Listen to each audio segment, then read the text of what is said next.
আসসালামু আলাইকুম। আপনারা কেমন আছেন? আমি তো আল্লাহ দিলে ভালোই আছি। এত গরম যে দিছে গো, আর যে রোদ দিছে গো, বাইরে বাইরন যায় না। খিদা লাগলেও ভাত খাবার ইচ্ছা যায় না। এই জন্য আমি কি করলাম, ফ্রিজে শসা আসছিল, শসা বাইর কইরে কাইটা নিলাম। সিলাইতেছি, সিলাইয়া তারপরে আমি শসাটারে ফালা করলাম, ফালা কইরা চাক চাক কইরে কাইটা লমু, কাইটা লইয়া নিমক ছিটা দিয়ে প্লেটে দিমু, এখন দিয়ে নিমক ছিটা দিয়ে শসাটা আমি খামু, খাইয়ে দেখি বাপরে শসা খাওয়া যে এবার চাক চাক করে কাইটা খাইলে যে এত মজার মজা গো, আমি আগে কোনদিন খাই নাই।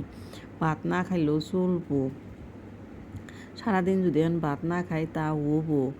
ভিডিওটা যদি ভালো লাগে লাইক কমেন্ট শেয়ার করবেন, সাবস্ক্রাইব করবেন। আমি তো সবাইরে সাপোর্ট করি, আমার কেউ সাপোর্ট করে না, আপনারা সাপোর্ট করলে ভালো লাগে। আল্লাহ হাফেজ।